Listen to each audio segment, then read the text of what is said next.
Heroes, villains, a tale as old as time, and the never-ending battle to protect truth and justice from those who thrive on chaos and bloodshed. Come with us as we peel back the mask on your beloved Crusaders of Light and dive deep into the dark and twisted abyss of your most feared and hated harbingers of doom. Follow your host, Power Maximus, and everyone's favorite demigod, Lord Triage, as they take a trip down the rabbit hole that is everything super. So, are you a hero or a villain? Either way, find that super suit and suit up for the Super Breakdown.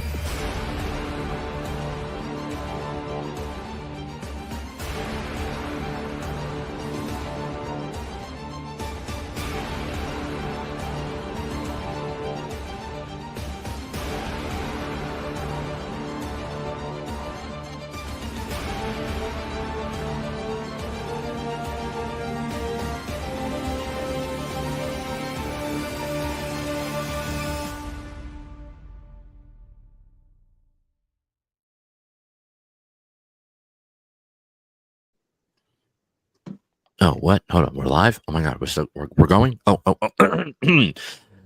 Welcome back to Super Breakdown. I am your host, Power Maximus, and we are here with your other host, Lord Triage, everyone's favorite demigod, and we are here with the one and only, none other than the Dark Legacy himself, Jason M40.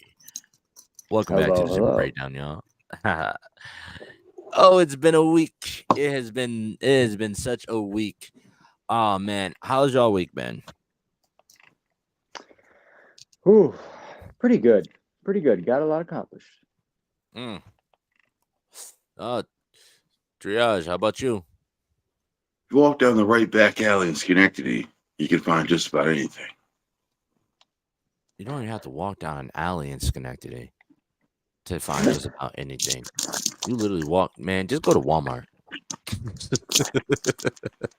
Just go to Walmart.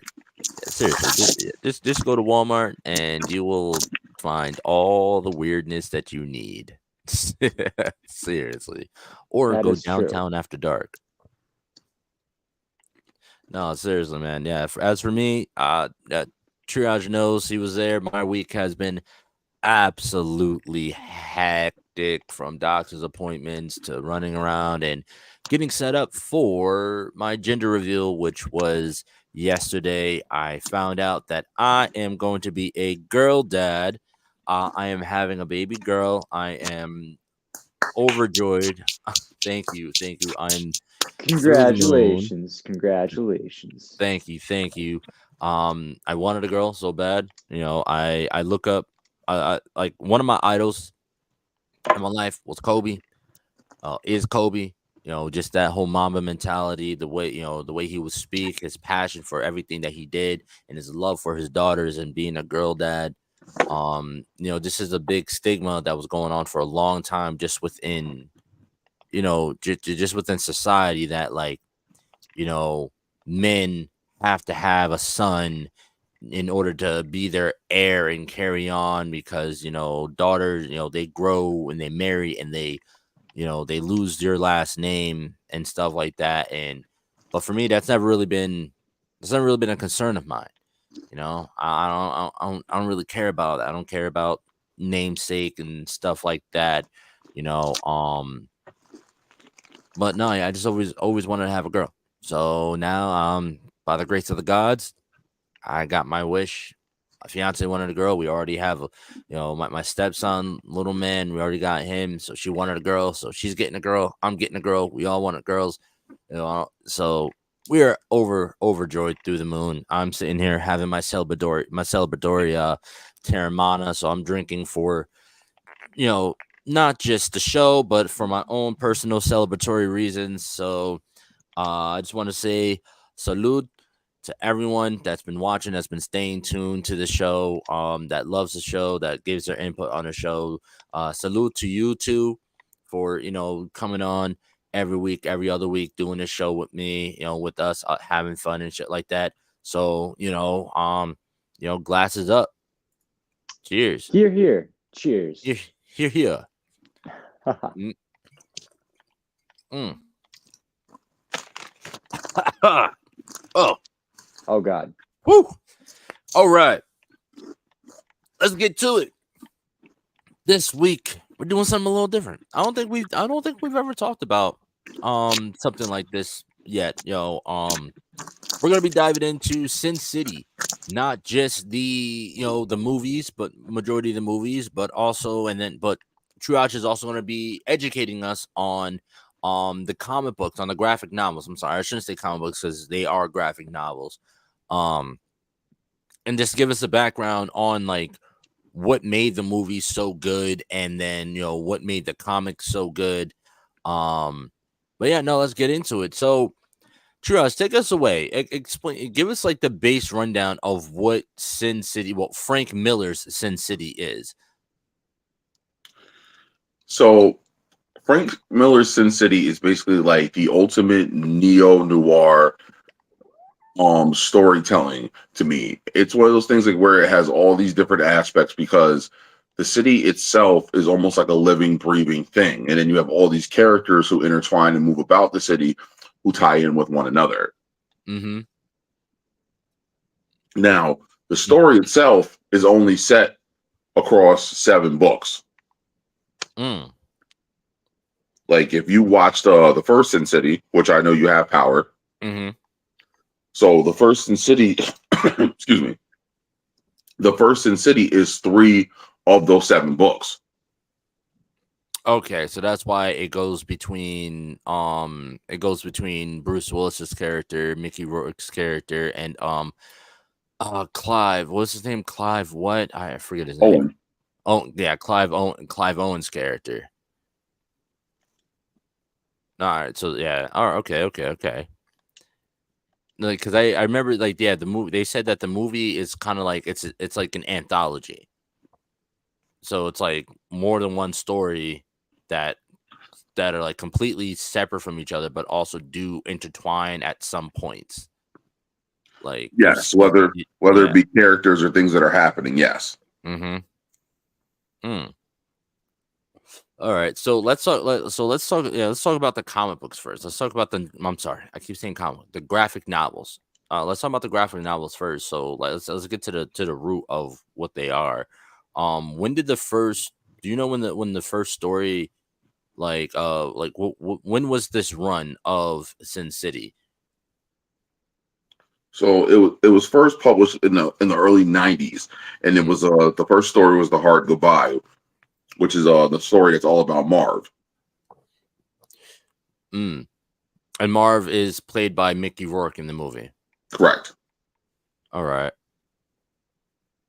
Now, I think there's a lot of people that also probably don't know what Noir is. So let me just break it down for you.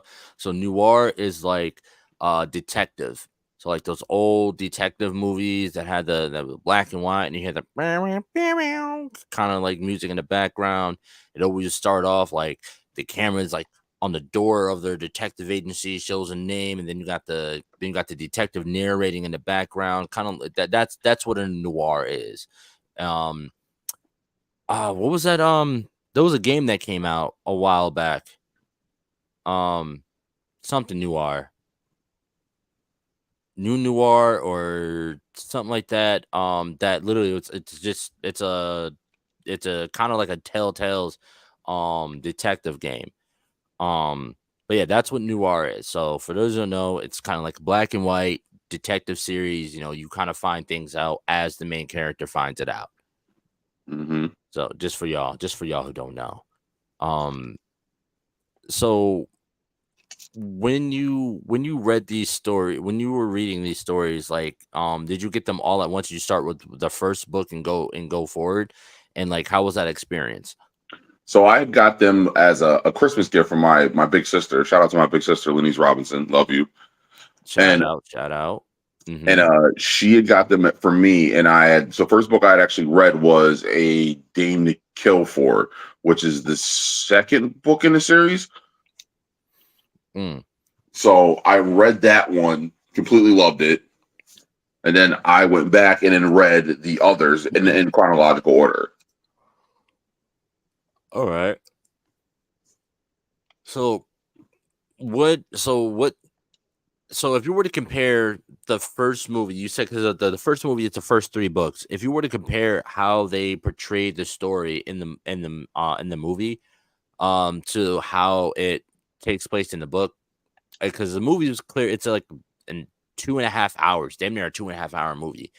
At least the what version? It's like the uncut whatever edition version of the film. It's like 2.5 hours. How would you say that they portrayed like the story in the movie? Oh, the story is spot on, from the scenes and the way they're shot to the stills to the to the dialogue. It is spot on.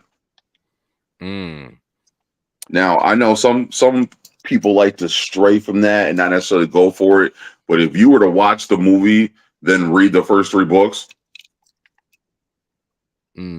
literal comparison scene for scene. So I feel like, I also feel like that goes into the fact that Frank Miller, the actual creator of Sin City, was also one of the directors of Sin City, of the movie. So I feel like that's the reason why they were able to carry over things so close. I mean, because we've seen what happens when, you know, the creator decides that they want to take a bigger role in, you know, their adaptation. Bless you. Excuse me. Thank you. You know, especially with Hellboy, you know, we got Guillermo del Toro, who did Hellboy 1 and 2, and then, you know, the creator of Hellboy decided to take the reins for the David Harbour film that came out, and that was just really, it was bad. So we don't talk about Brew. No. It pisses me off because it had so much potential. I saw the potential, but no. So I think that really speaks to the fact that Frank Miller had a very, very, very strong hand in the development of the film. So I think that can definitely speak to it. You know, this film was done by Miramax, Dimension Films, and SPI International. And at that time, back then, in the early 2000s, Miramax and Dimension Films was going off. Early 2000, those studios were going off, and they worked very close hand in hand. Probably because I think they have the same parent company or something like that. But they were just dropping hits after hits after hits. You know, Miramax and Dimension Films, the Spy Kids movies, at least one, 2, and 3. You know, they did those, and so on. There's so many goddamn different films that hit, like actually fucking hits. They did Pulp Fiction, Scary Movie. They did the Kill Bills, Good Will Hunting. So many different movies underneath their banner, and they're all hits. Early 2000s. They were going off. So it makes sense that this movie was really good. I didn't watch A Dame to Kill though. I didn't watch that one. So the first movie is That Yellow Bastard, The Hard Goodbye, and Sin City. It was those 3 books put together, right? That is correct. It is The Yellow Bastard, The Hard Goodbye, and The Big Fat Kill. Now, how does this story take place? Like, let's walk us through the story. The first one, from Marv. So it's literally spot on from the way the movie begins, from him meeting Goldie, them having their night, and then him waking up next to her and realizing that she's dead. And then he slowly starts playing through things. And the thing about Marv is, and this is one of the wild things I love, because Marv is always looked at as this hulking brute who's mad and violent. And in all actuality, he like so Frank Miller himself described him as being like Conan in a trench coat. Yeah, there's actually a reference in the movie. He's saying that somebody had said that his his only Marv's only mistake was being born in the wrong time period. Dwight McCarthy said that. Yep. He would have been better off as a barbarian swinging an axe in someone's face on a battlefield, or a gladiator in the ring putting swords through other gladiators. So that's a really good comparison right there. Especially the scene where he has no gun, and so he picks up the mini hatchet and just fucking murks like 5-6 cops in riot gear with a mini hatchet. So, sir, there's no sign of him. Here's a sign.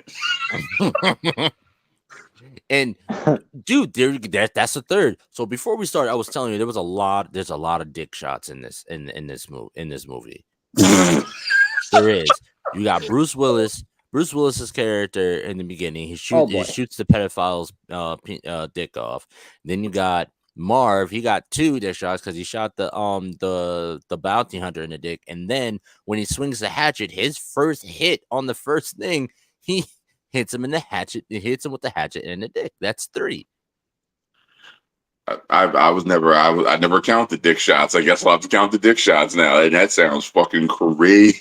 Yeah, it sounds crazy, but if you really think about it, like you're just shooting weenies off, or cutting weenies off. So 21 Jump Street.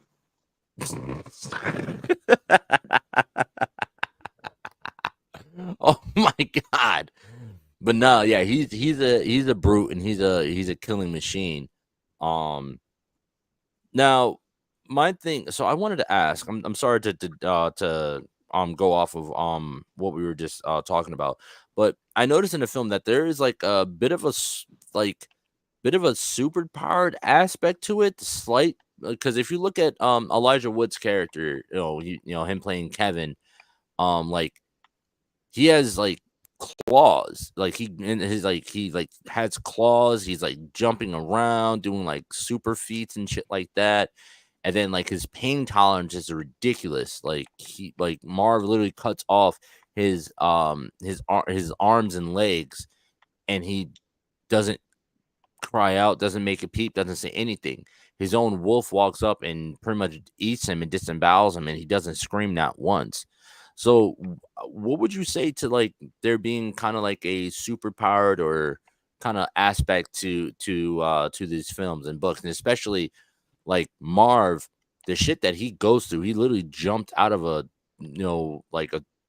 13-story building, landed on top of his car with just scratches, and then Goldie's sister, Wendy, hits him at like fucking going 50 miles per hour 3 times.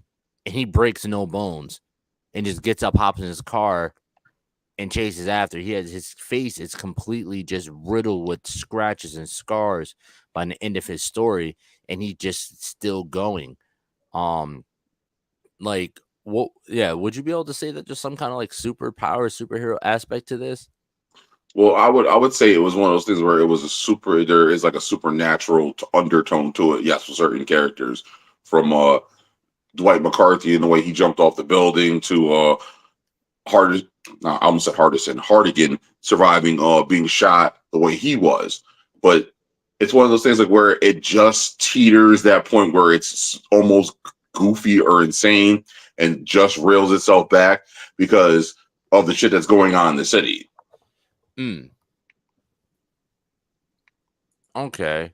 Because that was my big thing. Because I was looking, because when the police first come for Marv, when he wakes up next to Goldie and he starts putting 2 and 2 together and shit, he realizes, all right, there's no way that only people that know about this about Goldie dying is me and the person that killed her. Yet the cops are already on the way, so this is the frame job. He starts putting 2 and 2 together, and the cops are at the door, and he kicks the door open and they go flying. It's not like, oh, they fall down. No, they are lifted off the ground and flown across the room, and the door goes flying when he kicks it open. So I don't know. I just found that I was like, interesting. That like I don't remember there being like superheroes or superpowers and this like that. But no, that makes sense. It teeters the line of reality and and fantasy. They said, "Open up, police." He said, "I'll be right out." I'll be right out. It wasn't a lie. He came right out. Yep. They just weren't ready. Oh, Man came out God. swinging. So, with that being said, like Marv seemed, even though they describe him as this brute, bloodlust. He's talking about how he just recently got out of prison. He goes to see his parole officer and shit like that. She's like, yo, if you get caught on this shit, you're getting life since you just came out, so on and so forth. Like, but he seems to still have a certain level of morals, a certain level of a certain set of rules that he kind of abides by.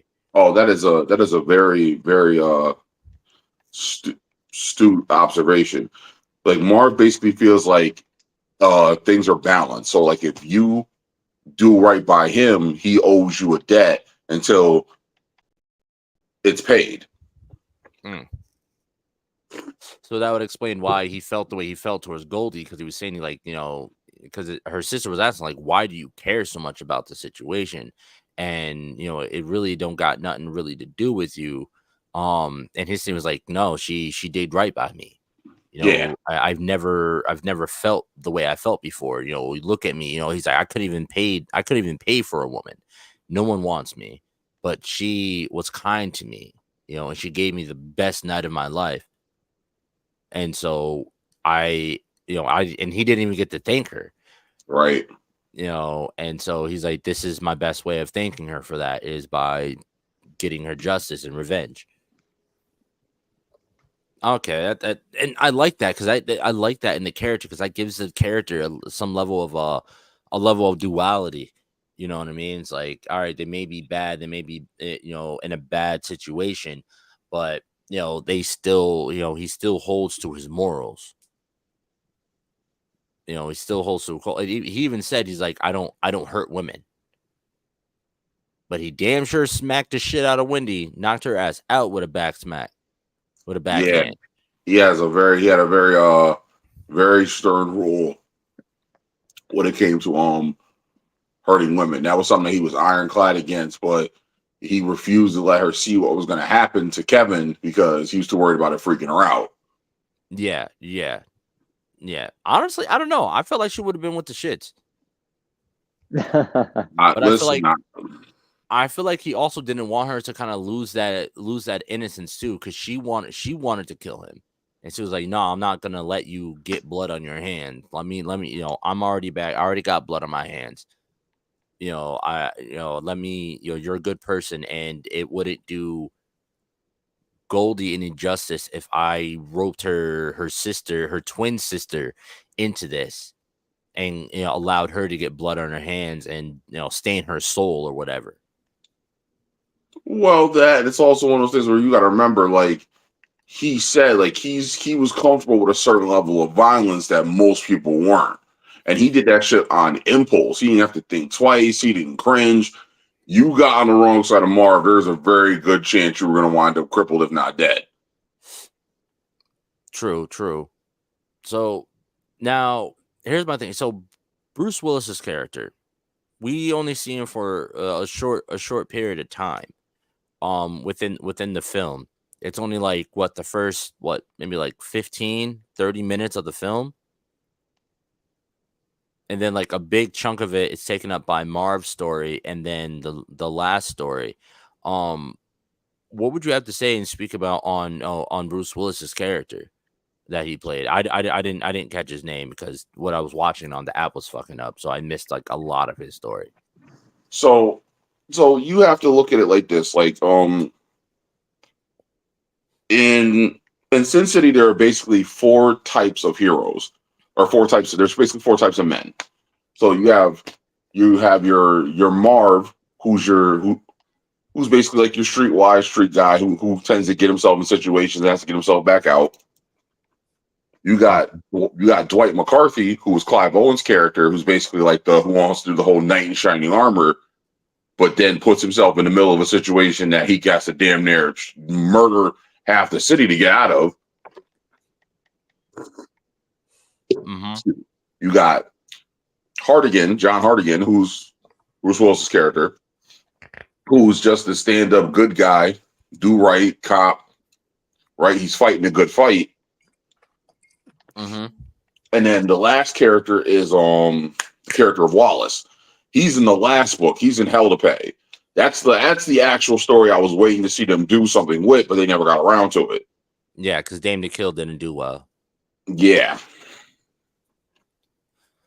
So that's pretty much all. Like, he's just that old cop. He's been on the job for a long time. He knows that he's sick. He's reaching the end of his end of his life. So he's just like, you know what? If I'm gonna go out, I'm gonna go out by doing as much good as I possibly can, even if it costs me my life. And the whole thing with Sin City was that Sin City was controlled by the mob. So it's like you see, like, oh God, I don't want to make this reference. Like, I want you to think of Sin City like the way Gotham was in the beginning of that show. Except it's way more noir, and the fact that there never was anyone who was like, I'm going to stand up against the criminal aspects. You got people who teetered the line, like Marv and Dwight, Mm-hmm. and then had to reap the rewards of their actions, opposed to Hardigan, who was Mr. Law and Order. Like he was that guy. Like, you know what I mean? You crossed Hardigan, like you were going to prison. But it's like he had to go against the system, which was also trying to put him on that path. Like he said, he said to his own partner, he was like, "Oh, that backup that we're waiting for will just conveniently arrive a little too late, just long enough for this pedophile to run back to a senator daddy, and we won't be able to touch him. Not on my watch. Not on my watch." Yeah, that's right. Because the pedophile was the son of a senator, and that's why he was getting away with it, because it kept getting covered up by his father. Mm-hmm. We see that a lot. I recently watched. I was watching like the new series for Criminal Minds, and that was one of the things. One of the guys that was going around murdering people, he was the son of a government official, and his mother just kept covering it up, covering all the deaths up and shit like that. And they ended up having to let him go in the end because same thing. His mother ended up covering it up, but he ends up dying anyways. That's interesting. That's really interesting, and I also feel like that's a little too real too. So I feel like that's all too real. That shit happens. And it has happened. We've actually seen it happen within the recent years with cocaine and a certain former president's son. But it's also one of those things that we would just learn this, especially with some people who are in the music industry, that once you reach a certain level of power, you feel you're untouchable. You feel like you can do whatever you want, and then it's like once you get to that level, you start mistreating people or making them do things that's beneath them or out of their character in order to control them, right? In the long run. Mm-hmm. So yeah. So that was the thing with the characters of Sin City, at least as far as the males went. The whole thing was supposed to be like, you know what I mean? You want to fight the fight, or do you take the fight as it comes, or do you completely avoid it? That's an interesting dynamic. That is a very interesting dynamic, and that this show, like it was written so fucking very well. And then the story, the world building, the world building of it is something that's that we don't really get to see a lot of. Is actually a complex. So like, let me put it this way. So the way we see stories written these days, it's either very simple or overly complex that you really have to. It forces you to really dive deep into the story to even to understand the world that they have. But then you end up running across stories like Sin City that are just complex enough so that you can understand it without having to dive incredibly deep into it, but it's complex enough that it's interesting. It's interesting. You want to know more about these characters. You want to know more about the world that they're in.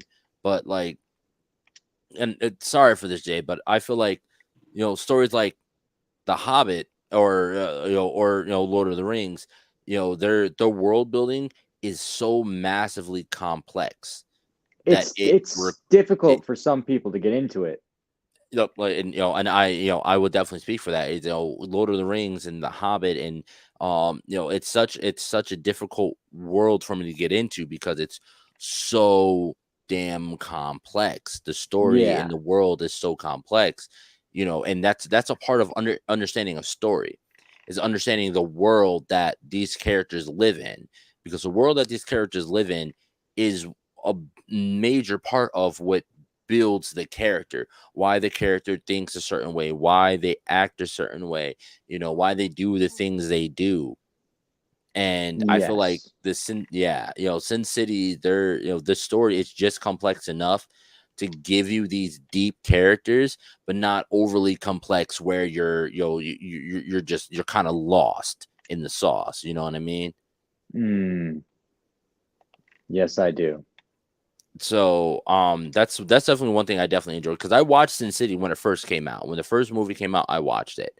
And then again, that was years ago. I didn't watch it again. I think the only other thing I watched after that was the Spirit, which gave the same energy.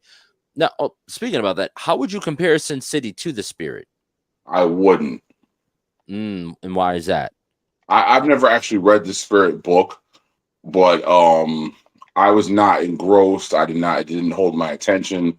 I wasn't blown away by it the way I was with Sin City. And what would you say was like, what was like the reason for that? I think it was one of those things like where, like I said, the thing with Sin City was that it got dialed back to a certain point with the characters and what was going on, but the Spirit kind of missed that point of no return. So like certain things to me, like I said, it's one of those things where I'll take little things with a grain of salt, like Marv jumping feet first through the cruiser windshield, or fucking Dwight McCarthy not drowning in the tar because Miho pulled him out. Like I'll take little things with a grain of salt. But when I see someone back flipping up a fire escape, I'm like, yeah, I'm good. Oh shit, I forgot about that. I forgot about that. I feel like the Spirit also wanted to take a more of kind of like the Question kind of vibe, or Rorschach kind of vibe. Oh shit, what was the other detective's name? Oh no, I think that was the Question's name. His name was Dick something, Dick Tracy. No, Dick Tracy was a whole other character. Yeah. So yeah, it gave me very much Dick Tracy, Question, Rorschach vibes, which were all kind of like based in kind of this like super kind of world. You know what I mean? Dr. Octopus or Mr. Octopus, whatever his name was, having ate of everything. It just felt a little it just felt a little too goofy for me. So I see what you're saying, where it kind of like it crossed that line that Sin City teetered on. I don't know if that would be like an accurate, kind of like description of it. No, Like it's pretty there. Okay, cool. Because the Terramana start to kick in. But so when we move forward, we got Bruce Willis's character, we got Mickey Rourke's character, Clive Owen's character, like how would you describe him, and where his story took him? Okay, so the character of Dwight McCarthy is actually one of the few characters who you see in several of the books. He's not just in one. So Dwight McCarthy's story actually starts in A Dame to Kill For, Mm-hmm. where his old love of his life, Ava Lord, reappears and basically asks his help with dealing with her abusive husband. Now, Dwight McCarthy being I don't want to say Dwight's a sucker. I don't, because I fuck with Dwight. He's a good brother, but he makes poor decisions when females are involved. So is it more of a like he's just awkward with them, or is like he lets his dick think first kind of thing? Yeah, he lets his dick think first. So get you in trouble every time. Every time. So like he basically reaps the rewards of his actions with that, and it basically puts him at odds with the police because he winds up being basically a murderer. So the issue with that is that not only is he shot several times, and he's also actually shot in the face, which causes him to have it reconstructed. Oh, that's interesting.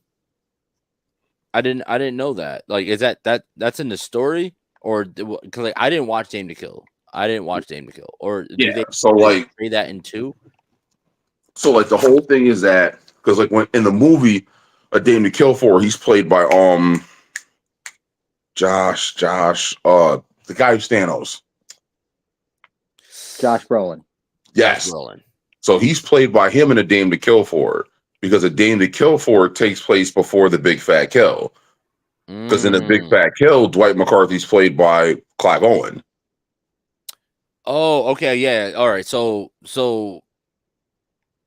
all right. So I'm getting it. So the story that they portrayed in the First in City is takes place after the story that takes place in A Dame to Kill. Correct. Okay. All right. That makes more sense now. So that all right. Yes. So I was wondering why there was that difference. I thought it just chalked it up to like they weren't able to get Clive Owen or anything like that. So so Clive Owen is the reconstructed face of Josh Brolin, essentially. Correct. Okay. All right. Because he's shot several times, and then one of the last bullet that hits him square in the face. So he's with Marv actually, because Marv and Dwight are actually good friends. And Marv is like, "Yo, where am I gonna take you?" He's like, we can't exactly go to a hospital. He's like, "Take me to Old Town." And he goes, "Old Town, all right, bet." He's like, "Because the cops can't go there." So he's like, that's the best idea I've heard all night. He's like, "But you realize what happens once we get there, right?" So he takes him to Old Town, and this is where he links back up with Gail, who's played by the beautiful, talented, lovely Rosario Dawson. And once she realizes that he's hurt, she does everything she can to nurse him back to health. Because Dwight and Gail have a history themselves. Now, like, yeah. First of all, let's take a break and let's talk about the fucking casting for these movies. Like, it's star fucking studded. We got Jessica Alba. We got Benicio del Toro. We got Brittany Murphy, Clive Owens, Mickey Rourke, Bruce Willis, Elijah Wood. We got Powers Booth, Michael Clark Duncan, R.I.P. my boy. We got Rosario Dawson and the Michael Madsen. The list is extensive and it goes on and on. And I just feel like they've got some amazing actors and a star fucking studded cast. And a lot of these people you didn't even realize were in the movie when on your first watch. like Elijah Wood, like I didn't realize it was him until like towards the end of that little arc in the movie. I didn't even realize it was him. Because at that time, like when I first watched it, because it came out in what 2005. Yeah. The movie came out in like 2005, and the last thing I had seen him in was The Lord of the Rings. So I'm used to seeing all this light on this man's face, this childlike look on his face, and then in this, you're getting full fucking serial killer, and it just you didn't even realize it was him at first. Fun fact: Mm-hmm. the Elijah Wood and Mickey Rourke were not cast at the same time. So when they have their fight scene in the woods, they're fighting each other stunt doubles. Oh, that's funny. Wow. Oh, wow. That's interesting. Yeah, no, that's funny. Yeah. That's weird. So like they started filming the movie and then they came on after the fact. They were brought into the film like while it was in production. Wild, right? Yeah, that's crazy because especially that because Mickey Rourke, he playing Marv, he's like a main character, he's an essential character to the story for them to not have him casted and clearly Elijah Wood playing Kevin, those are really big parts, really big roles in the film. So for them to not be casted off rip, that's crazy. And also being really big actors at the time. Like at the time, they were like that was a part of that was like Mickey Rourke's kind of later. I wouldn't even say later days. I don't really know. I don't really follow Mickey Rourke that hard. Even though shout out to Mickey Rourke for being from Schenectady. Woo. Even though man never said a damn word about it whatsoever. Let me see this man's let me see this man's Wikipedia page. Did he even talk about where he was born? Philip Andre Mickey Rourke Jr., born September 16th, 1952, an American actor and former professional boxer who has appeared primarily as the lead man in drama, action, and thriller. During the 1980s, no. Oh, yep, it's right here in his IMDb. Philip Andre Rourke Jr., September 16th, 1952. He's currently 72 years old. Was born in Schenectady, New York. Whoop whoop. So he was a boxer in the 60s. Oh, wow. Wow. So he had a decent boxing career. Well, at least time frame wise, from 64 to 94. That's that's like good. That's 3 decades right there. That's 30 years of boxing. And professional boxing at that. So I might look into his boxing career and see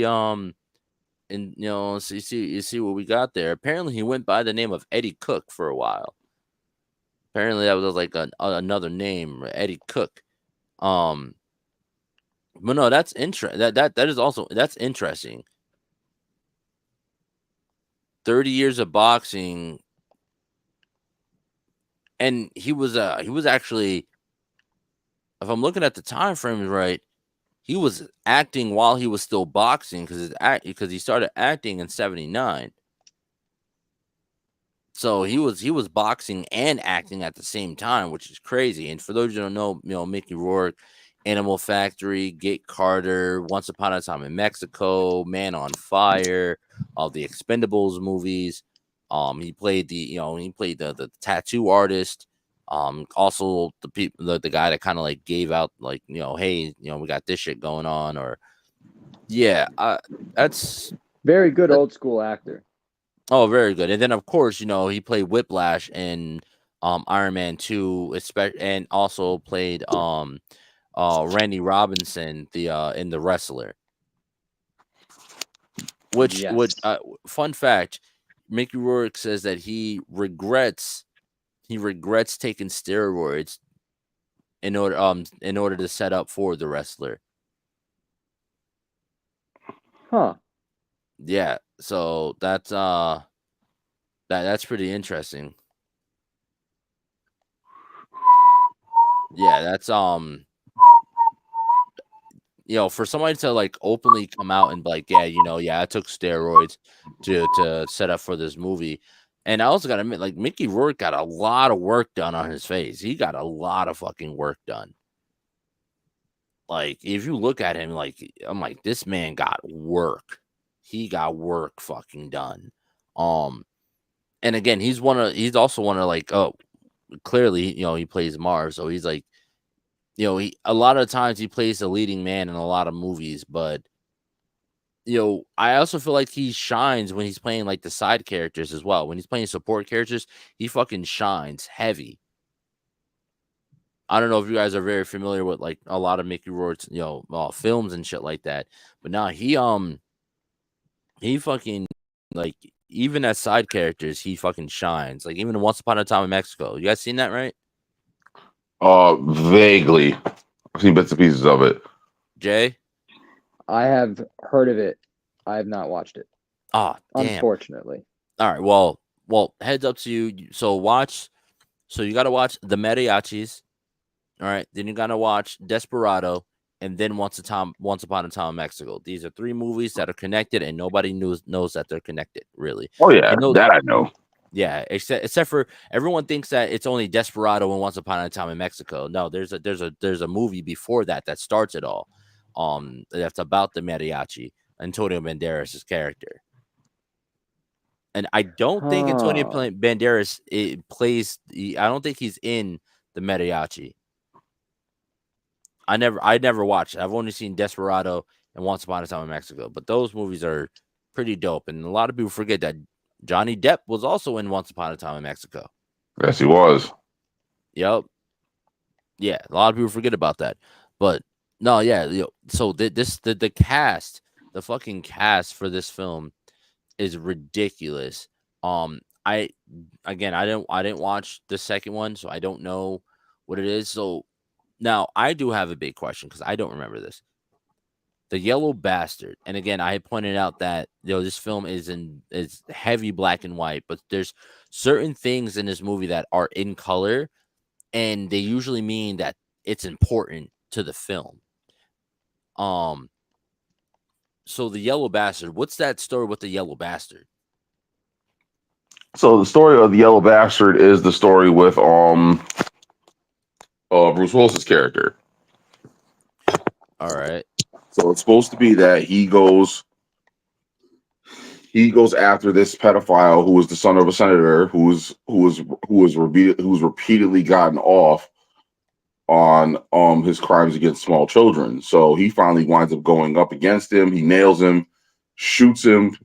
Thought he put him down. Thought it was over. Now, Hardison is shot several times by his partner. And the wild part about all this was all supposed to be on the verge of Hardison retiring. This was supposed to be his last case, his last big hurrah. He was done after this. That was what was supposed to happen. Hardison winds up, Hartigan winds up suffering a heart attack in the process of all this happening and has to be nursed basically back to health. He spends days to weeks on tubes. And during this time, he has a visit from the little girl he saved. Skinny little Nancy Callahan. And how Nancy says that she can't believe that this happened and that no one's believing what she says, that no one wants to check her out to make sure she's still a virgin, make sure that she's not lying. No one wants to corroborate her story. And he was like, sometimes the truth doesn't matter like it should. But he told her, like, yo, don't talk about it anymore. Don't bring it up. Don't say anything. Don't think about me. Don't give me a second thought. Because if they find you, they're going to kill you. Because they have to cover this up. So she basically takes that and understands what he says, but she says that if I can't come see you, at least let me write to you. She's like, I'll write you. I want to say it was every week. She said she'd write him, And she said, she's like, I'm going to sign all my letters Cordelia. Cordelia is this really cool detective I read about. And she's like, I promise I'll write you every day. So he was like, all right, fine, sure, kid. Right? He winds up going down on this trumped up bullshit charge, gets locked up, and for like clockwork, every week he gets a letter from a Cordelia. And so 17 years passes until one day the letter doesn't come. Next week, no letter. Next week, no letter. So he realizes that they must have found Nancy and got to her. So he said the only way that he can make sure that isn't the case is he has to get out. So this fucker confesses to everything that they wanted him to say, pisses away everything that he stood for just to get out to find this little girl. But the girl he finds isn't so little no more. Oh yeah, it's 17 years, and she was already 11, like 11 years old. So now she's 27. I don't know. There's something in the way you said that. Continue. Right. So in the process of him basically reigniting his investigation to find Nancy, he winds up linking back up with his partner. They have a talk, basically hash things out. I don't know about you. I'd have shot that nigga. I'm just saying. Oh hell no! Niggas like shot me mad time. Said what? No, hell no. I'm shooting him, his wife, the dog. Not the dog. Not the dog. I'm a burn the house to the ground. Every time I'm upset, I'm gonna go to where the house used to be and piss on the ashes to make myself feel better. Oh damn. Nah, absolutely. He would deserve all that shit. Just saying. But yeah. So in the process of this happening, he comes across what he calls this yellow bastard. Dude's bloated, reeks. He literally described him as smelling like a corpse that was left in a heat wave in a dumpster in the middle of July. Damn. Damn. Isn't he all weird looking? Yeah. So I kind of seen him look like the Star He looks Trek. like an adult baby. The way they portrayed him in the movie, like he looked like the Klingon from Star Trek, not Worf, the other one, the bald one with the big ears and shit like that, the big bulbous nose. Shit, I don't know the character's name, but he reminded me so much of that character. Let me see if I can find his name, but no, continue. So in the process of him realizing that this dude is after her, he goes in search of Nancy and he finds her. But instead of him finding some shy little bookworm who's a little too respectable for her own good, instead he finds her as a stripper in the wildest bar in the entire city. Oh wow! Damn, yes. Why can I not find him now? Was he not a Klingon? Maybe he wasn't a Klingon. Huh? Maybe he wasn't a Klingon. Klingon. Yeah. No. Yeah, I said it right. Klingon. Yeah, I did. All right. Cool. Now. So now there's a lot of these stories that intersect with each other.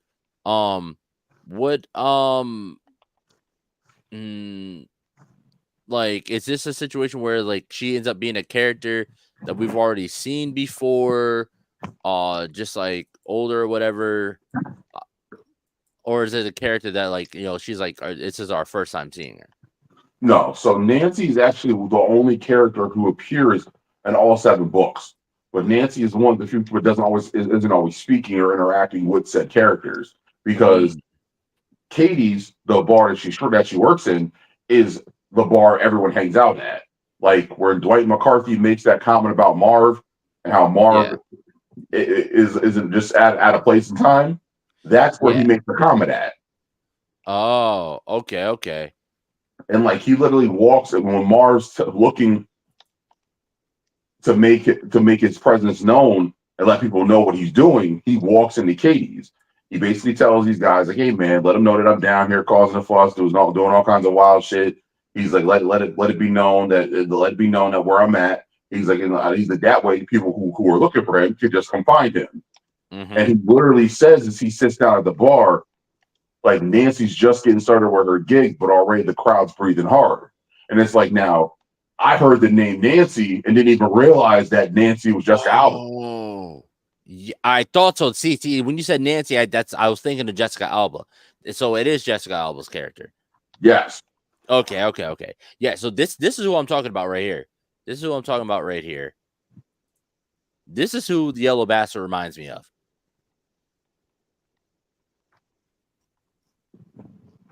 Oh my God. Like, am I right or wrong?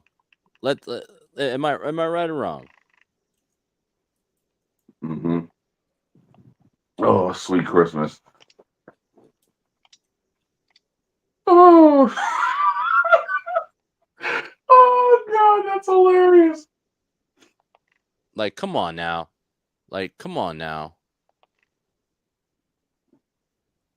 Is it? Am I wrong? Is there no resemblance here? Hold on. Is there no resemblance between these two? Give me a second. Let me pull it. Let me pull it up real quick.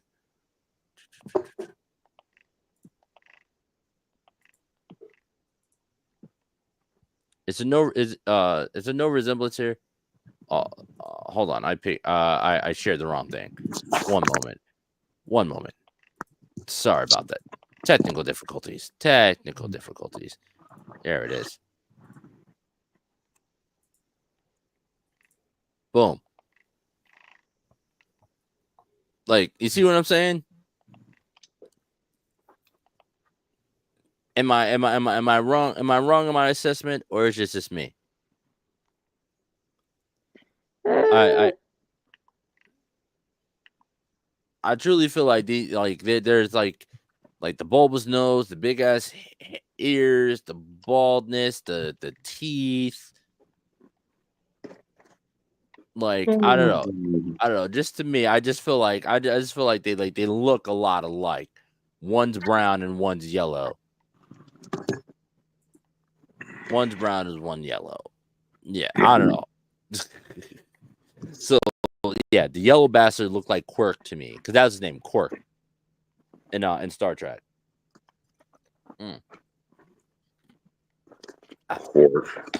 Sorry, I just had to take another sip. Oh, damn.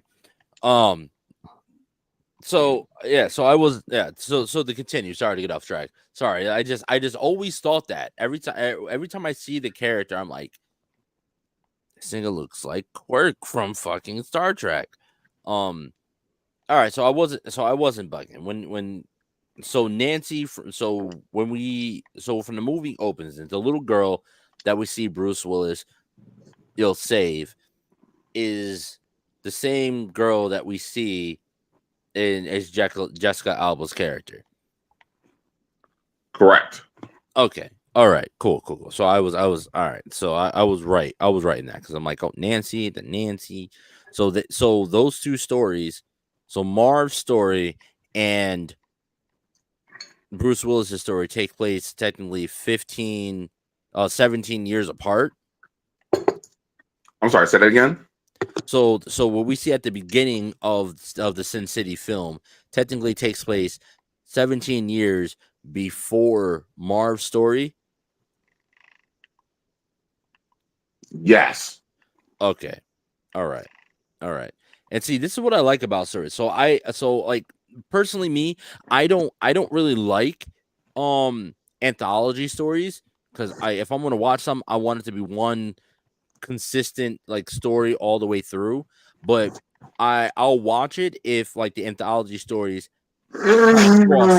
cross over with each other. So that's also something that got me, that really actually like held me in to Sin City, to the movie, is that there's characters that crossed over between each story, and the story kind of like continues. When one character's story ends, it just happens to pick up from another from another character. It's like their own story, but it's connected to the other story that we just saw, or even then the story that we've seen. Like, even then, like, we'll see a story, like we'll be in the middle of a story, right? And then something would happen with another character, but you end up finding out that's like the start of that character's story that we see later on. So I like when the anthologies connect to each other, not just like random stories put together. Like shit, what was that back in the day? Tales from the Crypt. Yeah. All the stories from the Tales from the Crypt all intertwine with each other, based off of it was like a vial that had the blood of Jesus in it. So supposedly had the blood of Jesus in it, and it all revolves around that. And I'm talking about the movie that they did with old boy that played the Phantom. Gerald Butler? No, you said Gerard Butler? You said the Phantom. Yeah. I'm talking about the old ass the Phantom movies. It was supposed to be like Black Panther, how there was like a hierarchy, or like it was all inherited and shit. I don't know what you're talking about. I'm surprised you don't remember this. I'm so surprised you don't remember. Like his Oh. You're talking about the movie with Billy Zane. Billy Zane. Yeah, Billy Zane. Yep. The movies with Billy Zane. Yeah, Billy Zane. Where he was in the purple with the 45s. Yes, I know exactly what you're talking about. Yep. Yeah. That's why I was like, there's no way he doesn't know what I'm talking about. There's no way he doesn't know what I'm talking about. Yeah, so Billy Zane is like one of the big characters in that movie. Give me a sec. Let me see if I can pull it up here. I think it was Tales from the Dark Side, not Tales from the Crypt. Tales from the Dark Side, I believe it was.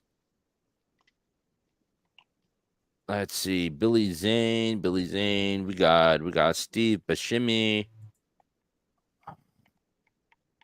Damn.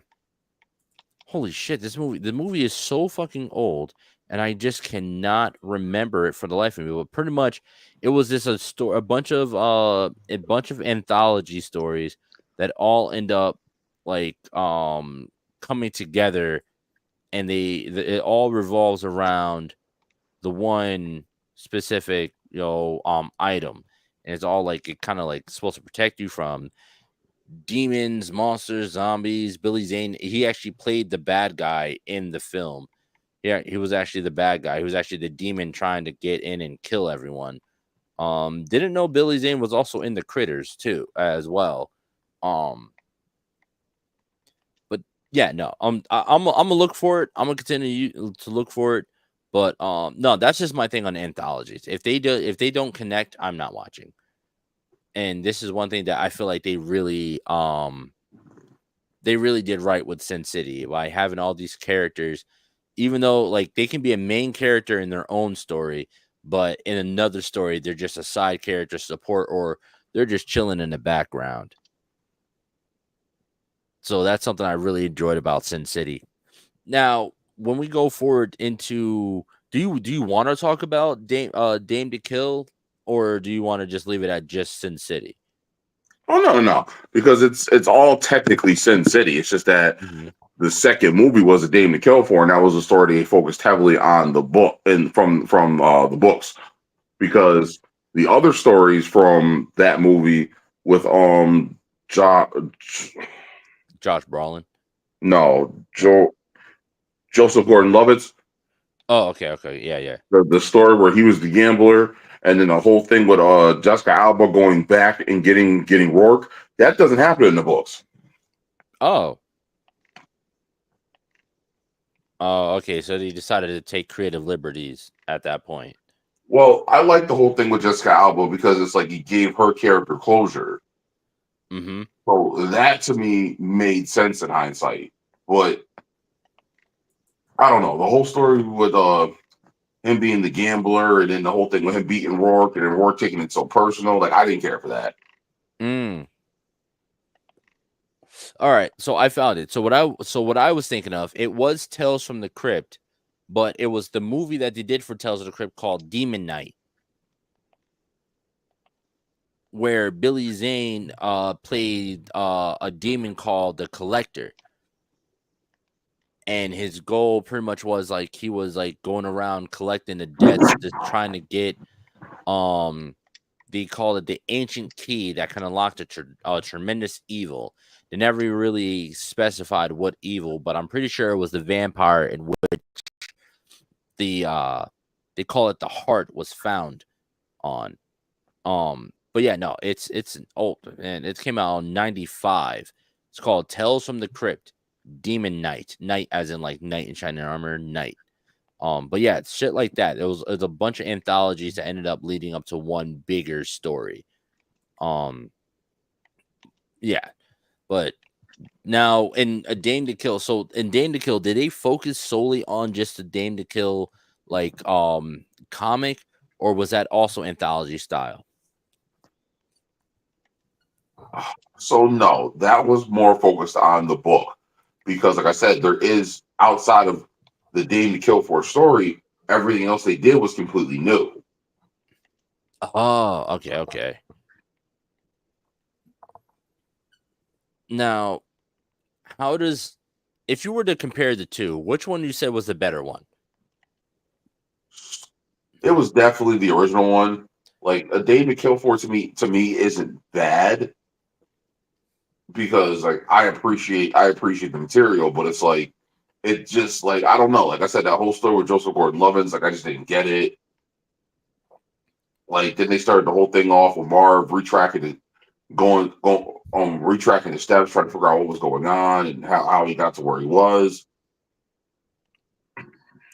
Well, I also feel like so the thing with Joseph Gordon Levitt is that like Levitt his movies tend to be like a hit or a miss. Like he's a good actor, but like I guess I would say like whoever his agent is, like it's either a hit or a miss. So I think maybe that film just probably wasn't for him. Like that style probably just wasn't for him because I have to say, for me personally, I really feel like a big part of Sin City's success revolves around two things.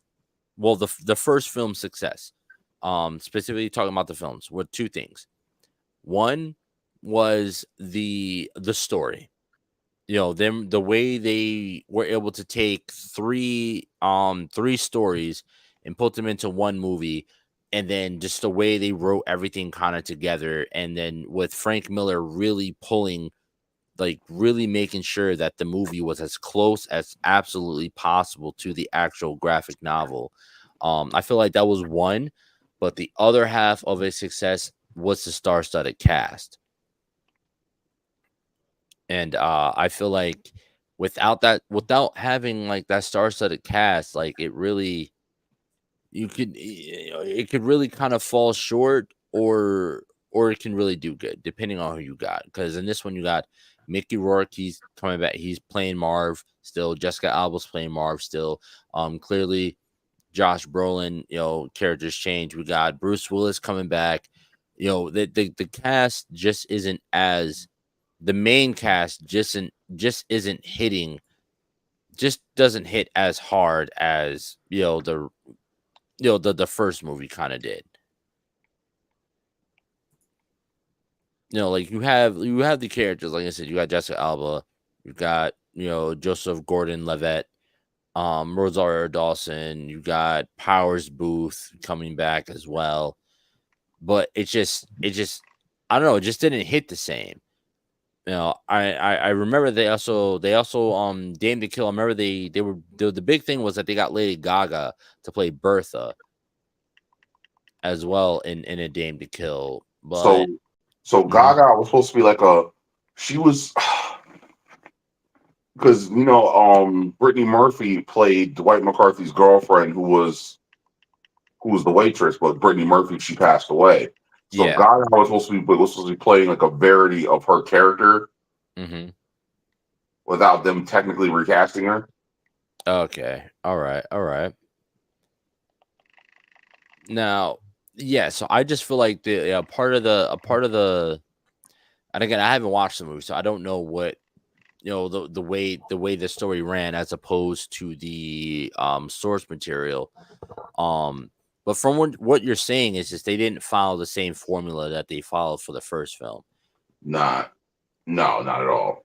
So that definitely had to be another part of the failed success of A Dame to Kill.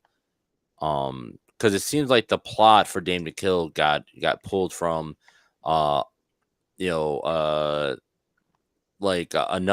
just another Saturday night. Of course, The Long Bad Night, A Dame to Kill, and then Nancy's Long Dance. But yeah, I did. So I just feel like they just didn't run off the same. How do I say, like the same form? Yeah, the best way I can say is the same formula from the first one, and we end up seeing that a lot. In movies where they're just like, all right, the first movie did good. Maybe let's change it up a little bit. Let's try this with this one. Try this with this next one, and it just falls flat on the face because it's like people like the first film because of the way you did the first film. Logic would dictate do the second film in a similar fashion. Yeah, so you would think. You would really think, because clearly we've seen that in multiple of the franchises. This is literally why a lot of times sequels don't do nearly as good as the original film. And clearly we're having that big problem with Marvel right now. They had a formula for the first saga, and now they're just trying to try new shit, and it's just like it don't work. It's kind of like doing work in the bedroom. You know what I'm saying? It's kind of like after a while, you know what works and you know what don't work. You know what gets the job done, and you know what doesn't get the job done. And so one day you just decide to change shit up, and then get mad that it don't work. No, you got a formula. You figured out what works. Do what works until you, especially at least with the first and second film. Do what works with the first and second film. And if you decide to play around and do something different with the third, that's fine. At least you have two films in the franchise that go fucking hard. And people love the first two films. Third film, people don't like trilogies. I don't know. How do you feel? How do you feel about trilogies? Well, hold on. First and foremost, it depends on what's going on because you got to remember, like, it depends on what you mean when you say that. Because a lot of times, the studio hates this and tries to change it. The studio doesn't like this, tries to change it. The producer doesn't care for the material anymore, tries to pull out. There's a lot of things that can come into play with that. Like anyone who knows me knows I am an A1 Ninja Turtles fan. Mm-hmm. So like that first one's comic accurate, spot on, it's dark, wasn't really meant for kids, but it's a cult classic. Wait, we're talking about the live action, right? The 90s? What else could I be talking about? You're right. What else could I possibly be talking about? Stupid question on my part. My bad. So if you then you look at Secret of the Ooze, like they tried to make them less violent. They wanted a lighter tone. They got it. They changed shit halfway through, so certain things don't really make sense. But it's like it's still a watchable movie. And then you get Turtles 3, Turtles in Time. And I'm a big so I'm a big Turtles fan too. Not as big as a fan as you. all right, for those who don't know Triage personally, this man has an entire wall that I would say is a shrine. It's borderline a shrine to the turtles. This man has a vial. Like, don't you have like a mock vial of ooze I do. sitting on his table, which is literally right next to the wall of turtle action figures and books.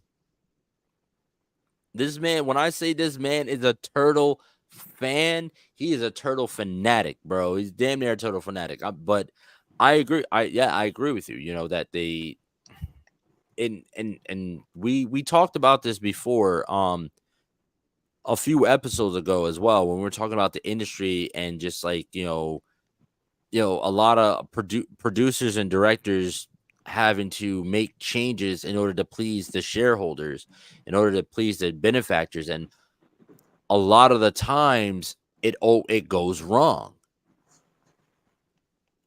And it sucks because like the producers and stuff, like they'll do it their way the first time for the first film and it will do fucking great, but then the bureaucrats, the politicians of the movie industry, the benefactors, the people giving the money decide that they want to start doing other shit and it just falls flat.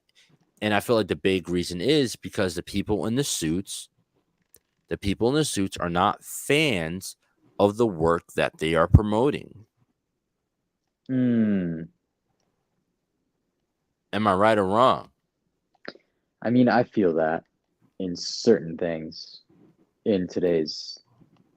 What would you say would be a good example of that, Jay? Well, certain, superhero movies have been out. The genre, at least, has been popular for quite a while now. Mm-hmm. And I feel like you can kind of definitely tell when someone, a producer or a director, is an actual fan of the comic or the story or whatever the superhero movie is about, and you can totally tell the difference, like the way they tell it. Yeah, from the way they tell the story. Yeah. Like so for me, like a prime example would be hell. I hate to say it, like a prime example would be the Blade movies. Look at Blade Trinity. Things. I feel like in a situation like that, the suits got involved. They decided, that's the thing. They're like when there's a franchise that's going good, the suits get excited because the franchise is going good, which means they're going to get more money. So the suits get excited, and then they start overstepping. And they're like, oh well, if you don't do this, you don't do that, I'm not going to give you the money for it. Yeah, exactly. Like, I mean, this might not be a good example, but Marvel has tried to squeeze every single last cent they can, out of the phase one that they did, and coming out with all these shows and everything like that from the characters from the movies. True fans, if you're a true fan, they're going to want to watch that, of course, but I mean, you can tell. So like right now, there's a big thing going on with Star Wars, not Star Wars. Well, there's a lot going on with Star Wars, but that's for another day. But with Lord of the Rings, well, with on no, yeah, the Star Wars would be a good example of the suits getting involved, getting too involved. No, yeah, absolutely, yeah, 100%. Disney, completely, we have to make Star Wars, family oriented and family friendly. Let's make a story that's really good. Yeah. And then next thing you know, we got again no no shade necessarily to Daisy Ridley. Right? That was her name? Yep. Yeah. Because I'm not really very knowledgeable about her acting history, but the suits got involved with Star Wars, and now we are where we are. They saw how how the original trilogy went. It was great. It's a fucking cult classic. And then, and I say cult because the Star Wars fandom is like a cult, and which again, I'm not throwing shade at them at all. Not throwing shade at them all, because you do not want to disrespect the Star Wars fan. They'll run you through with their lightsabers. But and then they saw the semi-success with the prequels. Like, oh, let's do another 3 movies. Hey, so they decided that they were going to take the writers from from Game of Thrones, which is why the last season of Game of Thrones was not nearly as good. And I know Triage can definitely attest for that. And then they just said, hey, the suits want us to do this, so this is what we're going to do, because they're the ones giving us the money. Yeah, the last season of Game of Thrones made a lot of people very unhappy. And yeah, I agree. Yeah, so I feel like, I don't know for certain, but this definitely, that like A Dame to Kill has the smell of suits all over it. And even when you look at the credits for the producer wise, when you're looking back and forth, like production wise for producers, for the first one, there's like 1, 2, 3, 4, 5, 6, 7. There's about 7 different producers on the first one. Now, if you look at Dame to Kill, most of the producers are different. There's still a few people that that stayed on, but some of the producers are different. And for those who don't know, so when you're in the film industry, the producer is the one that is in charge of acquiring the money. They're the ones who are acquiring the people that do specific jobs.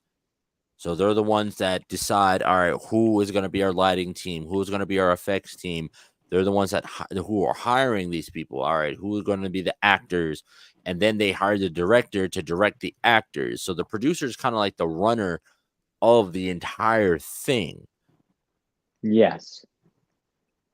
So when those people change, it gets really, really, really, really funky sometimes, because they don't have the same teams that they had for the first one, so they're not getting the same result as they did with the first one. Luckily, the directors are still the same, Robert Rodriguez and Frank Miller. Because again, if I make something and someone wants to make a movie out of it, I'm not letting that shit go. I'm making sure that I'm on that shit. I am director, either co-director or head director, assistant director. I am directing this motherfucker. I'm being a part of it. You're going to tell my story correctly.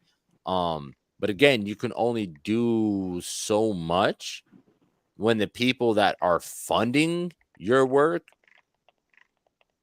these tell you, hey, we want to have more, in the turtle within the turtles, using the turtles as an example, either you're going to do it, more family friendly, or we're not giving you the money to do it at all, kind of thing. Yeah. So there's only so much you can do. Exactly. Which really sucks. If you love the work that you do, it really sucks to, have someone, pretty much be in charge of the direction of essentially your baby. Yeah, and I can only imagine how you feel having somebody else tell you what to do with it. Oh yeah, absolutely. That's like being a parent. It's like being a parent and having someone else try to tell you how to raise your kid. It's like, just mind your business, bitch. Just mind your business. You know what I mean? Just mind your business. Let me do what I want to do with my child. Because I would definitely feel some kind of way. Let's say, we're doing the show, we're doing good. I like the way we're doing the show, and next thing we got this really big benefactors, really big sponsor that comes along and says, hey, we want to give you guys XYZ money to grow your platform, and sponsor you and shit. But we think that you should change this and you should change that and change this and change that. I'm telling them to go fuck themselves viciously, because this is our baby, this is our brainchild. You're not just gonna come in out of nowhere, wave Tell a check us what to do with it. and wave a check in front of my face and say, hey, all this can be yours if you just do it my way. No, because it no longer becomes our show, it becomes their show. Sounds like Dave Chappelle to me. And I don't know about y'all, and I hope y'all will come with me. If they motherfucker try to do that shit, then I'm going to Africa. Y'all coming with me? Of course. I'd absolutely love to see Morocco. Right? I know personally, me, I would love to see Egypt. I would love to see Yeah, I would Egypt. love to go to Egypt. That would be amazing. Well, there you heard it. You heard it. Jay said he with us. Jay said he coming to Africa with us. I'm game. Let's go. So over and all, in the whole, so what it? Because Jay, I know that you don't have too much experience with the films and stuff, but from just your first introduction to the films and the series and stuff, and clearly there's comic books and stuff. What is your takeaway?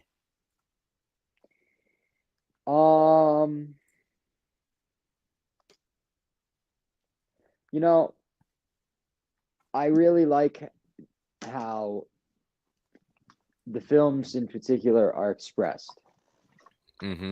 And I'm a fan of that. I love different ways of portraying a movie, and not all movies are the same. You really have to be a fan of the type of noir that it is, and it's just more. I feel like it's more powerful of a story. I would definitely have to agree, because when this came out, this was the first, kind of like the first of its kind within that modern time period. We weren't getting black and white films. We weren't getting detective films like that. We're getting mysteries, yeah. But it's neo-noir, which essentially means new. Neo means new. For those who know, neo is new. Yes. It's Greek from new. And so it's essentially a new detective crime genre. And I don't really know. I since then I haven't really seen any other films like it that are that you would be able to put into that subgenre of neo-noir. Well, we've gotten detective films like Knives Out, Glass Onion. What's the one where they're on the Nile? Death on the Nile. So we got Orient Express, Death on the Nile, then A Haunting in Venice, which were all based off what's his name, Poirot, Jacques-Louis Poirot, his storylines. But those aren't necessarily noir though. They're technically murder mystery. But I'm just saying that's the closest I think we've gotten that we're gonna get. Yeah, I definitely agree. I definitely agree. Which kind of sucks, because this whole neo-noir kind of thing, because we got Martin Scorsese's After Hours within that as well. But that was like 85. That was in 85. There's also Blowout as well, but Blowout that was 81. And then we got Absence of Malice by shit, what's her name? Sydney Pollack. And that was 81 as well. So there really hasn't been any neo-noir films. So I just feel like that I feel like this needs to be something I feel like this can make a resurgence. But let's take a quick break. Let's hear from our friends in the podcast industry doing amazing things within the blurred industry, within doing amazing things in the indie comic book industry. Let's hear what they have to say, and then we're going to come back with our final remarks.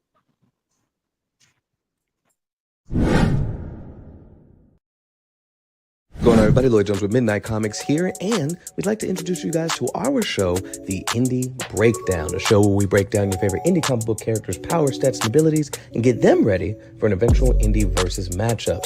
All Indie Breakdown episodes go live first on Spotify and on Patreon, with them eventually showing up on YouTube. So if you guys want to check out The Indie Breakdown and learn more from your favorite indie comic book creators, now's the time to do so. We hope you guys decide to tune in, and remember, until next time, midnight is coming.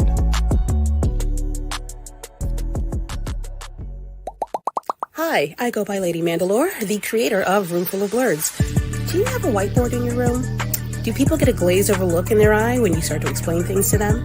Well, come join me every Sunday at 7 p.m. Eastern Standard Time, where we can talk comics and get to know some new creators of color, only on YouTube and Twitch. What's going on, everybody? It's me, Calvin, from the Icarus Podcast, and I just want to say that we got new episodes coming next Saturday and every Saturday after that. So all I will have to say from here is keep enjoying the show. You can check us out, www.icarusmetrocomics.com. Check us out on YouTube, TikTok, Facebook, and more. See y'all next time.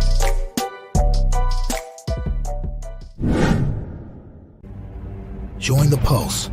We're excited to announce the launch of Heartline Comics' newest line, the Barcode Collection. Our fresh drop just hit the internet and is turning heads. Imagine this: you're rocking our merch, and friends can scan the barcodes to instantly connect with the Heartline Comics website. It's a game changer. Stay ahead of the curve and never miss a beat. Subscribe to our website for exclusive alerts on the latest merch drops and the newest comics hitting the shelves. Be part of the Heartline community and show off your style with pride. Trust us. You don't want to miss this. All right, and we're back. Thank you for holding on. For those of you still watching, for those of you who tune in often, let us know what's something else you guys want to see us talk about within the next few coming months. So we will not be doing a show next Saturday. Next Sunday. We do not have a show next Sunday, but the Sunday after that we do have a show. We had talked about what we wanted to do. I don't remember what we said we were going to do. But no, if you guys want to hear any of your favorite stories, your favorite movies taken a look at and broken down within, the pop culture, comic book, any TV shows that you want us to take a look at, by all means, drop them in the comics. Check our YouTube, check our Instagram. We're also on Facebook, Kick, and Twitch. Let us know what y'all want to see. Let us know what you want us to hear us talk about, because you already know once we start drinking, shit can get crazy. So if you guys want to hear it, if y'all want to hear it, I know I'm usually drinking. Triage is he's drinking sometimes. I know Legacy is usually high half the time. Let us know what y'all want to hear. Let us know what we want to talk about, and please, by all means, jump in these comments. Talk to us in the comments. Let us know. Join the conversation. It's not just us. It's not just us. It's y'all. Level 7s are here too. It's y'all that are a part of keeping us going, aside from the fact that we love this shit. Love it. Live for it. Live for it. We Facts. live for it. Sundays are my favorite days of the fucking week now. Seriously, for real. No, definitely talk to us. If we're talking about something that you're interested in, jump in the comments and listen. If you want to tell us we're wrong about something, by all means, tell us that we're wrong about something. This is, as much as this is us just chilling, talking about shit that we enjoy, that we love, this is also a learning experience. A lot of these, some of these episodes, maybe I don't know a lot about the subject, Jay don't know a lot about the subject, or Triage don't know a lot about the subject, but we learn from each other. So if we're talking about something and y'all hear us say something wrong that's not necessarily factual or not necessarily true, or maybe we got it a little bit wrong, tell us about it, because we want to learn as much as we want to teach. Because like you cannot be a great teacher if you're also not a great learner. Absolutely. So we want to hear what y'all got to say. Tune into our Instagram. We're gonna be posting reels and clips of our shows. About to go through a whole revamp and start going through our old shows and start dropping more clips from older shows that we never dropped before, that we just got sitting in a tank, just sitting in stock. And we got a lot more coming for y'all, so definitely let us know what y'all interested in. Even maybe there's a indie comic book creator. Maybe there's a comic book creator that that you guys that y'all like reading, guys and gals and others that y'all like reading, that inspires you. Let us know. Tell us who it is. Maybe you never know. Maybe you might see him in an interview with us. You know what I mean? Or if there's a certain celeb that you would like us to talk to. We are working on getting some some celebs onto the show and interviewing them. If there's someone that you're interested in, let us know. We can contact them and see if they're interested. But yeah, definitely, man. Engage with us. We want to hear what our level 7s got to say. Agreed. That's what it's all about, interaction. Yeah, absolutely. Because how are we gonna, if if we don't learn from each other, how are we gonna grow together? Mm-hmm. So I definitely want to hear more from y'all. Everyone watching right now, I want to hear way more from y'all. Because if not for y'all, we honestly we'll be sitting here just talking to ourselves this whole damn time. And don't get me wrong, it's fun, but yeah, like but tune in for the shenanigans, man. There's shenanigans that go on during this fucking show. Like, you motherfuckers take, like, man, I'm about to rewatch the whole Sin City movie, and I'm personally gonna sit there and I'm gonna count how many dick shots are in that movie. How many times somebody gets hit in the dick? Once again, that sounds crazy. Like, how you got a movie where dudes is getting hit in the dick with a hatchet? With a hatchet. Oh boy. Like, and then you got characters that are getting shot in the dick and still talking after. I'm not talking. I'm just gonna lay there and die. I'm gonna give up on life at that point. I don't hear you giving me the answers. Well, I guess when I shot you in the belly, I aimed a little too high. That's what he says to the bounty. That's what Marv says to the bounty hunter. So I guess I aimed a little too high and just pop. And he said right before it happened, he's like, "See me? I love bounty hunters." And he said, "No, excuse me, I love hitmen. Doesn't matter what you do to them because you don't feel bad." Right? Right? Come on now. Come on now.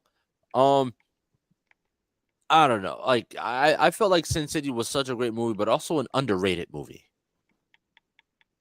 I feel like it's criminally underrated.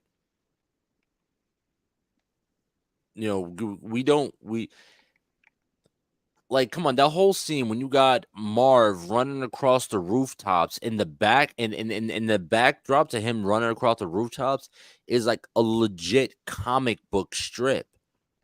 Like, the scenery in the back, it's all black and white and drawn and sketched out as if it was a comic book. Like, come on now, where are we? What movie are we seeing that in? What kind of movie are we seeing that in? That was the only movie I'm seeing that in. Even with the Spirit, a lot of that, like, it was just black and white. I didn't really, I mean, didn't they have like the hit effects in the Spirit? I think so. I don't remember like offhand, But I do remember like like he would hit somebody with like pow or some shit like that. Like the comic thing would pop up. You know what I mean? So I just Yeah, like in the old school, like Adam West Batman movie. yeah. But then kapow. Kablam! Kablam. But no, like these movies were very, to me, they were very original. The story was very well put together. The way the characters in the world intertwined and interacted with each other was very, I feel like was very authentic, and very original. And then just making a film within that style was, I don't want to say cutting edge for the no, I will. Yeah, I'll say cutting edge for the time, because remember this came out in the early 2000s. 5 years into the 2000s. So I just feel like it was it's such an original show. I'm sorry, such an original show of skill and talent, and creativeness. I don't know. That's my final remarks on the movie. What about you, Jay? I think it's as far as like any movie that I have personally seen, I think it's one of the greatest like expressions of just art form in a movie. No, I definitely feel that. It was, yeah, I have absolutely, it's like so fucking creative. What about you, T? If I had to say anything, it's always be mindful of what you get yourself into. Always finish what you start. And in a city so small with such big problems, gentlemen, be very, very mindful of the type of woman you deal with. That's life advice. That is life advice right there. That last one is, oof, that rings true to me. Rings so true to me. Oh my god. Wow. You you don't know how deep that one cuts. You don't even know how deep that one cuts. Yeah, you definitely need to be mindful of the women that you surround yourself by or involve yourself with. So I would say, if I was to add something to that, I would definitely add like to the point of, be careful what you get yourself into. Like if you know you're about to get yourself into some shit, make sure you can get out of the shit. Don't bite off more than you can chew. Make sure you can get out of the shit.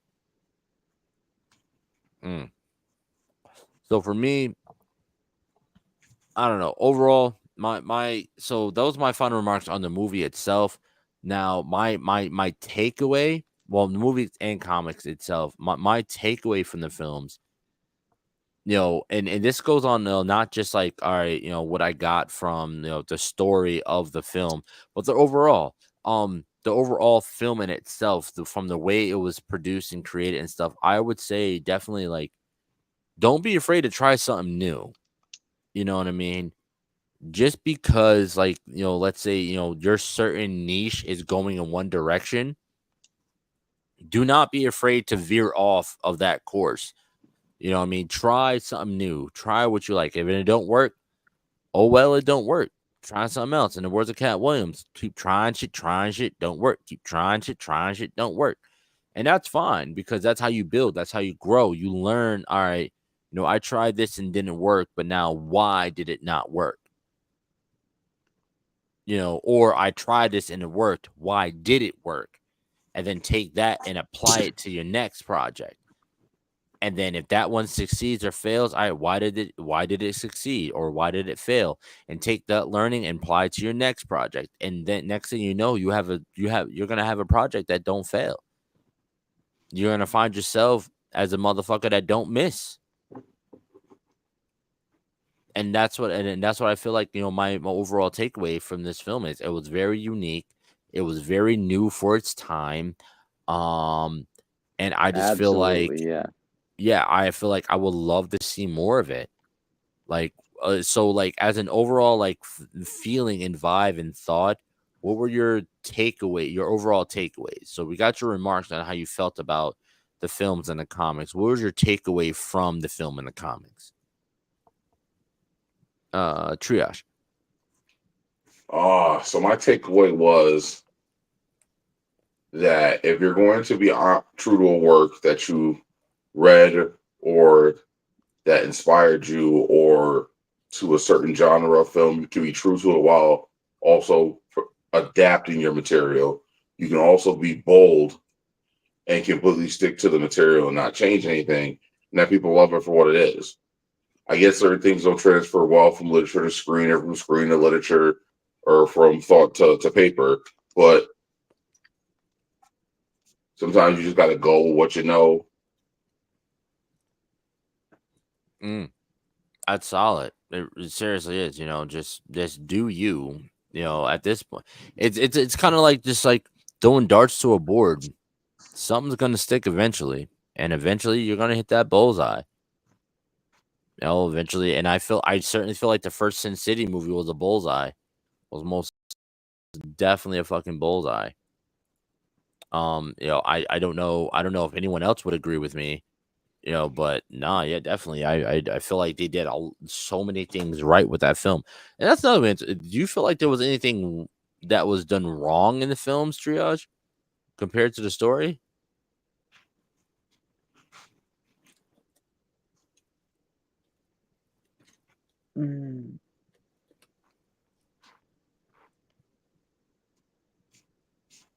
Anything? Nothing? I'm sorry. I thought you were talking to Triage. Oh yeah. Triage. Do you think there was anything that they did wrong with the films compared to the movies? Is there anything that they did wrong? Well, I think as far as I'm concerned, it's a bit of a no, but it's one of those things where you have to be someone who's a fan of that specific type of material. Like I said, because some people watched it and they thought it was goofy or over the top. They thought the violence was unnecessary. But like, for example, when Marv went full hatchet man and started taking out the SWAT team, how is that any different from John Wick shooting his way through the casino? Excuse me, through the nightclub. Yeah, it's a little bit more rhythmic and a little bit more believable, but it's one of those things because of the realities it's set in. One's looked at as like tactical, the other one's looked at as goofy. That's very true. If you look at it, got John Wick, he has the relatively bulletproof suit. He's been doing this shit for a while. But if you look at Sin City, you got a man in a white beater, some pants and some boots, and a hatchet going against men in full riot gear, vest, mask, automatic rifles. So I can definitely see how it could be, looked at as goofy. But now here's the thing with the Spirit. So the Spirit was also directed by Frank Miller as well.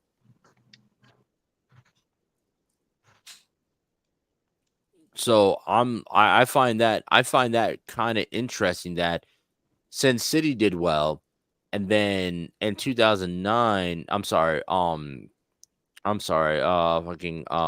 2008 when he did the Spirit, it didn't go over as well. I feel like that's pretty interesting. So I'm interested in diving into the differences between Frank doing Sin City, which was clearly, it was his work, as opposed to when he did the Spirit. Because I'm pretty sure he also did I think he also did what else? Dark Knight Returns, Batman Year One, Daredevil, Electro, Ronin, Wolverine, 300, Sin City, and he even did Cursed. That's a lot. Curse was pretty good. Curse was that was a werewolf film, wasn't it? No. So not that one. Not the Werewolf Curse with Christina Ricci.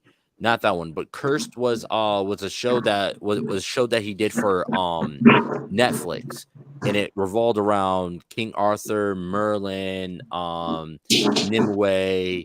It was like a big kind of Camelot kind of thing, but it was really good. If you haven't seen it, I recommend watching it. It was pretty good. So he did, he did Cursed, and then he did Elektra as well, and then. But remember, these are also some of his some of these are also his graphic works as well, his story works. But he also did 300 as well. He did the comic book run for 300. Because I remember, so Frank Miller, yeah, all right, he's a director, but he's also a writer, he's a penciler, he's an inker as well. So he's an illustrator and as well as a comic book writer, but also a film director. So he worked on Dark Knight. So yeah, those are a lot of things. Those are the things he worked on. But now when it came to his actual like film production and stuff, I'm interested to see why The Spirit didn't go over as well as Sin City did. So I'm gonna look into that. And let's also not forget that they also came out like within just a few years from each other. So I'm gonna look into that. I'm gonna run down that lead. I'm definitely gonna look into that. But no, yeah, that I feel like Sin City was a great movie. I feel like it had a lot of potential. I can't speak for the comic books that I've read them myself, but I'm pretty sure Triage will say they're fucking absolutely amazing. So this is something that I recommend everyone to kind of watch the Sin City movie, and give us feedback on how you guys felt, what you guys thought, and definitely check out. Always, if you're looking at something that's been an adaptation of some kind of literary or graphical work, always check out the source material. Always check out, maybe watch. The way I would do it is I would watch the adaptation first, and then go back and take a look at how the adaptation compares to the source material, whether it be the literature or the graphic work. That's what I would say. But no, with that, man, this has been a fun episode, another fun episode. All right, so we're not doing anything on the 20th. What do you guys want to do the week after next? Because it's still spooky season. It's going to be the last week of spooky season. Let's make it big. Let's make it something big. Something big, something real, something spooky. We could. Is Agatha Harkness going to be finished by then? I don't know. I think it might either it'll be finished or it'll be really close, or we'll have maybe like one episode left. I say Dracula. Ooh. Oh, I'm with that. I am most definitely with the shits on that one. Oh, hell yeah. All right, so Jay, so there on Netflix, there is this limited series. It's only three parts called Dracula on Netflix. It's by BBC. I will send you the link, bro. I highly recommend you watching that. Now I'm about to go through it. Dude, it is so fucking good. So we got dude, oh my god, there's so much shit that we can run off of with that one. There's so much material you can run off that. There was another show that they did in America called Dracula. It only ended up being one season, but it was good. It really deserved a second season, but clearly they didn't follow it. There's an American Dracula series. There's the BBC's Dracula series. There's also the movie that just recently dropped, the last voyage of the Demeter, which is, for those of you who know Bram Stoker's Dracula's Tale, the Demeter was the ship. Yeah, I that Dracula really took to wanted America. to see that. Yeah. So I'm pretty sure that's on Netflix now as well. Oh man, I might watch that right after this. Yeah, but then you got Dracula 2000, Dracula 3000, Dracula Untold. Bill Skarsgård is going to be playing Nosferatu in a new Nosferatu film coming up. Yeah, dude. Oh, hell yeah, hell yeah. So, you want to go over Dracula in a whole, including all forms of literature and talks, including his historical relevance when it comes to. Let's do Dracula the same way we did the Wolfman. Everything, because those who don't know, Count Vladimir Dracula is based off of an actual historical person, Count Vladimir Dracul, and also known as Vladimir the Impaler. Yes. So, the last week of October about to go crazy. So definitely I'm with it. We're doing Dracula. Not this week, not next week coming up, but the week after we will be doing Dracula. Just for y'all to know. So the 20th, no show. The 27th, we will be going over Dracula. And with that being said, that has been the super breakdown for y'all ass. Appreciate y'all coming out. Everyone who's tuned in, everyone who dropped them comments, them likes, them loves. We appreciate y'all. And remember, as always, fuck prep time. Fuck prep time. Yeah. Prep time. All right.